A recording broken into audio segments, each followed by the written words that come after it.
fit and fine. Friends, myself Mukesh Prajapati, and today I will teach explanatory sentence in direct indirect speech.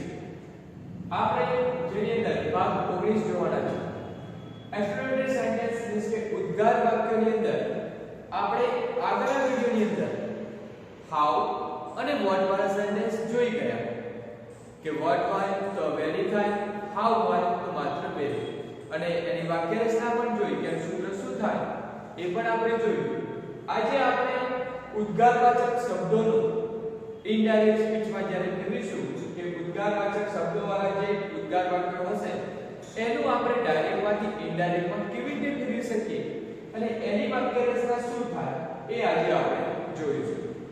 તો સૌપ્રથમ આપણે expressive sentence જોયા છે, આગળ એની વ્યાખ્યા પણ જોયેલી છે કે એની અંદર અલગ અલગ લાગણીઓ વ્યક્ત થતી હોય છે, એવા વાક્યો હોય છે, પાછળ ઉદ્ગાર ચિહ્ન આપેલું હોય છે અને આગળ આપણે હાઉ અને વોટ વાળા સેન્ટેન્સ પણ જોઈ ગયા. આજે આપણે ઉદ્ગારવાચક શબ્દો કેવા ઉદ્ગારવાચક શબ્દો વાળા સેન્ટેન્સ જોઈશું કે કયો ઉદ્ગારવાચક શબ્દ ની અંદર કેવા પ્રકારની લાગણી રહેલી હોય અને એ પ્રમાણે આપણે એનું ડાયરેક્ટમાંથી ઇનડાયરેક્ટ કેવી રીતે ફેરવી શકીએ એની માહિતી મેળવીશું. આ વાક્યો તમને હાઉ અને વોટ કરતા પણ સરળ લાગશે કારણ કે આની અંદર વાક્ય રચનાની અંદર એટલી તમારી ગોઠવણી કરવાની હોતી નથી જેટલી તમારે હાઉ અને વોટ વાળા સેન્ટેન્સમાં કરવી પડે છે. આ ખૂબ જ સરળ સેન્ટેન્સ છે અને તમને સરળતાથી આવડી પણ જશે. તો ચાલો શરૂઆત કરીએ. પહેલા તેને સૂત્ર જોઈ લઈએ. તો સૌપ્રથમ આવશે બોલનાર, બોલનાર પછી એક્સપ્લેન ધ વે, ત્યાર પછી ભાવદર્શક શબ્દ અને ભાવદર્શક પછી જો પાછળ સાંભળનાર વ્યક્તિ હોય તો ટુ અને પછી સાંભળનાર, સાંભળનાર પછી કન્જંક્શન ધેટ, ધેટ પછી તરત સબ્જેક્ટ, સબ્જેક્ટ પછી વર્બ અને વર્બ પછી અધર વર્ડ્સ. તો ચાલો હવે આપણે વાક્યની શરૂઆત કરીએ. Number 1, The teacher said to a dull boy. શિક્ષકે એક નબળા છોકરાને કહ્યું, Oh, you have got 18 marks in English. Oh, you have got 18 marks in English. કે કેવો છોકરો છે? ડલ. હવે ડલ છોકરો 18 માર્ક્સ 80 માર્ક્સ લાવ્યો તો આશ્ચર્યની વાત છે. શિક્ષક શું કહે છે? સરપ્રાઈઝ થઈ જાય કે ઓ તારે અને 80 માર્ક્સ આવે જબરું. તો ત્યાં શું છે? આશ્ચર્યચકિત થઈ ગયા છે કે એક ડલ છોકરો તો એને 80 માર્ક્સ આવી ગયા. તો આશ્ચર્યનો ભાવ છે. તો ત્યાં શું થશે? સરપ્રાઈઝ. ત્યાં શું થશે? સરપ્રાઈઝ થઈ જશે કે આને અને 80 માર્ક્સ. તો સરપ્રાઈઝ થઈ જશે. તો પહેલા તો બોલનાર કોણ છે? તો ધ ટીચર. બોલનાર કોણ છે? ટીચર. સેડ ટુ ની જગ્યાએ પહેલા એક્સપ્લેનેટરી અને પછી ભાવદર્શક શબ્દ. તો એક્સપ્લેનેટરી તો તમારે કમ્પલસરી લખવાનું છે. શું લખવાનું છે? Explain the way. કયો ભાવ રહેલો છે? અંદર સરપ્રાઈઝ નો ભાવ રહેલો છે. કયો ભાવ રહેલો છે? અંદર કે ઓ. તો અંદર સરપ્રાઈઝ. કારણ કે શું થઈ ગયા છે? આશ્ચર્યચકિત થઈ ગયા. શિક્ષક શું થઈ ગયા છે? ચકિત થઈ ગયા કે ભાઈ આને એને 80 માર્ક્સ, કારણ કે છોકરો કેવો છે? ડલ છે અને છતાં એને 80 માર્ક્સ આવ્યા. તો સરપ્રાઈઝ થઈ ગયા. તો the teacher explained the way surprise to a dull boy. To a dull boy. Conjunction तरीके कॉमा અને ઇન્વર્ટેડ કોમા દૂર કરીને કંજંક્શન મુકાશે that. કંજંક્શન કયું મુકાશે? that. જ્યારે આપણે ડાયરેક્ટમાંથી ઇનડાયરેક્ટ ફેરવીશું ત્યારે આ ઉદ્ગારવાચક શબ્દો એ શું થઈ જાય? નીકળી જશે, વાક્યમાંથી દૂર થઈ જશે. તો the teacher explained the way surprise to a dull boy that you કોના પ્રમાણે ચેન્જ થાય? યુ સાંભળનાર પ્રમાણે. આગળ આપણે જે બે પર્સનની અંદર જોઈ ગયા જો વાક્યની અંદર ડાયરેક્ટ સ્પીચમાં આવતા બીજા પુરુષના સર્વનામ એ સાંભળનાર મુજબ ફેરવાય છે. તો બીજા પુરુષનું સર્વનામ એટલે કે યુ એ કોના પ્રમાણે? સાંભળનાર પ્રમાણે. સાંભળનાર કોણ છે?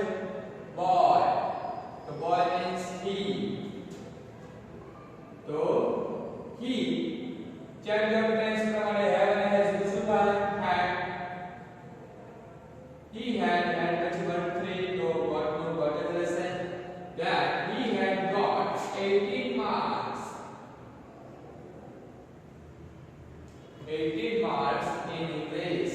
પાછળ લખ્યું જો વાક્યની વાક્ય રચના હતી એમાં કોઈ ચેન્જીસ થયો નથી. કારણ કે વાક્ય રચના એ જ પ્રમાણે છે કે યુ ની જગ્યાએ હી કર્યું, હેવ નું હેડ કર્યું, got and 18 marks in English. વાક્ય રચનામાં ચેન્જ કરવાની જરૂર નથી રહેતી કારણ કે સબ્જેક્ટ જ આપેલો હશે, ત્યાર પછી તરત સબ્જેક્ટનો જ ઉલ્લેખ થશે. પાછળનું વાક્ય એ પ્રમાણે જ હશે. તો આની અંદર તમારે જે રીતે હાઉ અને વોટમાં આપણે વાક્યની અંદર વાક્ય રચના ગોઠવતા હતા એવું કરવાની જરૂર રહેતી નથી કારણ કે અહીંયા ઓલરેડી વાક્ય પાછળનું એ વાક્ય રચના મુજબ જ હશે. ખાલી આગળ શું યાદ રાખવાનું છે, જે ઉદ્ગારવાચક શબ્દ છે એ શબ્દ પરથી આપણે કયો ભાવ લેવો છે એ જોવાનો છે અને ઉદ્ગારવાચક શબ્દ એ વાક્યમાંથી શું થઈ જશે, દૂર થઈ જશે. તો અહીંયા આપણું વાક્ય બન્યું The teacher exclaimed with surprise to a dull boy. શિક્ષકે કેવા આશ્ચર્યના ભાવથી ડલ બોયને કહ્યું that he had got 18 marks in English. તેને ઇંગ્લિશમાં 80 માર્ક્સ મેળવ્યા હતા. તો આ પ્રમાણે વાક્ય એ ડાયરેક્ટમાંથી ઇનડાયરેક્ટ કહેવાશે ક્યારે, જ્યારે ઉદ્ગારવાચક શબ્દો આપેલા હોય ત્યારે. ચલો ત્યાર પછી બીજું સેન્ટેન્સ જોઈએ. The players told the captain. The players told the captain, "Hooray, we have won the match." કે પ્લેયર એ કેપ્ટને કહે છે કે વાહ આપણે મેચ જીતી ગયા છીએ. તો શું છે, આનંદનો ભાવ રહેલો છે, સરળ ભાવ રહેલો છે, અંદર આનંદનો ભાવ રહેલો છે. તો વાક્ય આપણું બનશે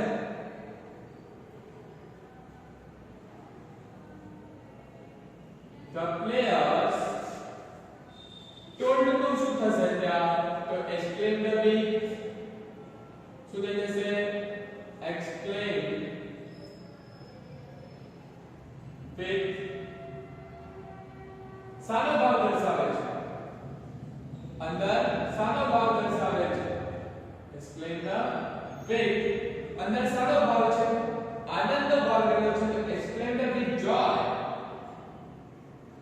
Exclaimed with joy. ત્યાર પછી કંજક્શન તરીકે exclaimed with joy to the captain. કોને કહી રહ્યા છે, તો captain ને કહી રહ્યા છે કે આગળ to મૂકવું પડશે કારણ કે સાંભળના ને આગળ to આવશે. to the captain કોને કહી રહ્યા છે, captain ને કહી રહ્યા છે. ત્યાર પછી કોમા ઇન્વર્ટેડ દૂર કરીને conjunction that. So the players exclaimed with joy to the captain that કે ખેલાડીઓએ આનંદના ભાવપૂર્વક કેપ્ટનને કહ્યું કે રિપોર્ટિંગ તરીકે exclaimed with joy લખ્યું આપણે. વાક્યની અંદરથી ઉદ્ગારવાચક શબ્દ શું થઈ જાય, દૂર થઈ જશે. ત્યાર પછી તરત સબ્જેક્ટ, તો સબ્જેક્ટ બી કોના પ્રમાણે ચેન્જીસ થશે,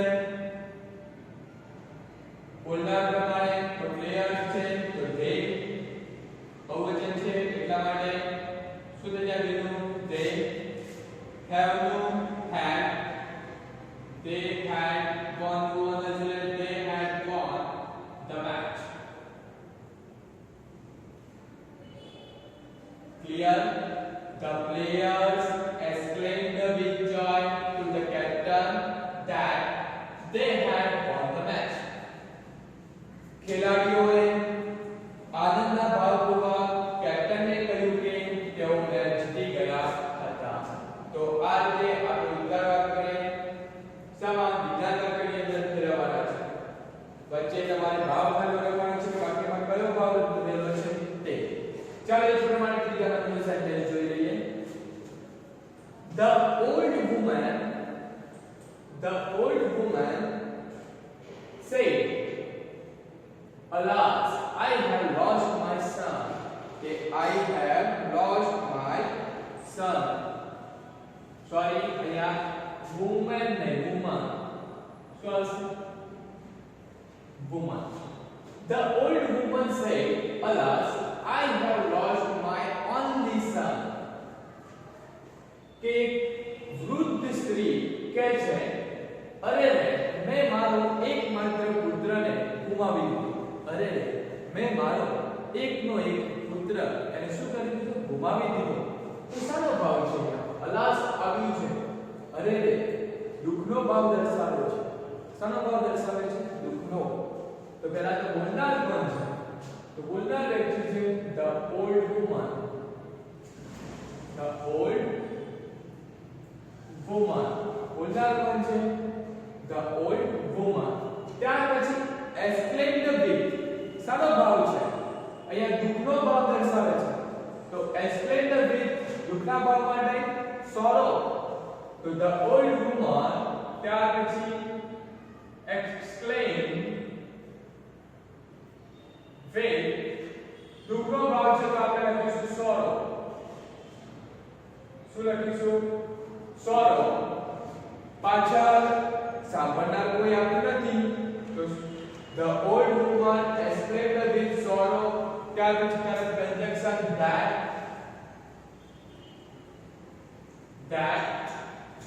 I કોના પ્રમાણે ચેન્જીસ થશે? બોલનાર પ્રમાણે. તો બોલનાર કોણ છે? woman means કે she. તો the old woman exclaimed with sorrow that she have શું થઈ જાય? had change the tense પ્રમાણે had lost. પાછળ વર્ડ 3 જશે. lost to lost જ રહેશે. my નું શું થઈ જાય? કોણ છે? woman છે તો my નું ક્યાં? her only son. ક્લિયર આપણું વાક્ય અહીંયા? The old woman explained with sorrow. કે વૃદ્ધ સ્ત્રીએ દુઃખના ભાવપૂર્વક કહ્યું કે she had lost her only son. તેણે એનો એકમાત્ર પુત્ર ગુમાવી દીધો હતો. તો આ રીતે તમારે એની અંદર લખવાના છે. વાક્યની અંદર કયો ભાગ રહેલો છે એ પ્રમાણે આપણે આખું ડાયરેક્ટ ઇનડાયરેક્ટ માં ફેરવ્યું. ત્યાર પછી આગળનો એક સેન્ટેન્સ જોઈ લઈએ. Amit said, "Wow, I have got the job." Amit કહે છે વાહ મેં જોબ મેળવી લીધી છે. કે મેં જોબ મેળવી લીધી છે. વાવ સારો ભાવ છે? આનંદનો ભાવ. તો અહીંયા પણ શું આવશે? જોય. આનંદનો ભાવ દર્શાવે છે તો અહીંયા પણ જોય આવશે. તો પહેલા વાક્યની અંદર બોલનાર કોણ છે? અમિત. said ની જગ્યાએ શું આવશે? explain with.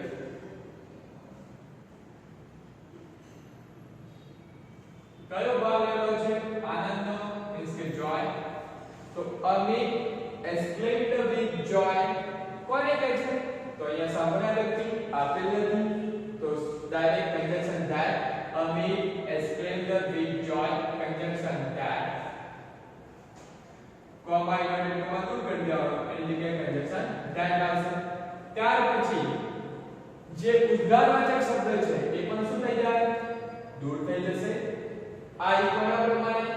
બોલનાર પ્રમાણે. બોલનાર કોણ છે? અમિત. તો Amit explained with joy that he had got જ રહેશે કારણ કે એ વર્ગ વિમાન છે. got the job. Amit explained with joy that he had got the job. અમિતે આનંદપૂર્વક કહ્યું કે તેણે જોબ મેળવી લીધી હતી. અમિતે આનંદપૂર્વક કહ્યું હતું કે તેણે જોબ મેળવી લીધી હતી. તો અહીંયા આનંદનો ભાવ દર્શાવે છે તો ત્યાં સુધી તો આપણે જોબ. એ જ પ્રમાણે આગળ એક સેન્ટેન્સ જોઈએ. Father said to his son. પિતાએ તેના પુત્રને કહ્યું બ્રાવો શાબાશ you have got an excellent result. કે તે અદ્ભુત પરિણામ મેળવ્યું છે. તો સારો ભાવ છે. બ્રાવો આવ્યું એને શું કરે છે? પ્રશંસા કરે છે. પ્રેઝ પ્રશંસા કરવી. પિતા એના પુત્રની પ્રશંસા કરે છે કે શાબાશ તે ખૂબ જ અદ્ભુત પરિણામ મેળવ્યું છે. તો એની અંદર શાબાશી એની પ્રશંસા કરેલી છે. તો એ પ્રમાણે આપણે અહીંયા વાક્ય લખીશું. Father said to શું થઈ જાય? Escape with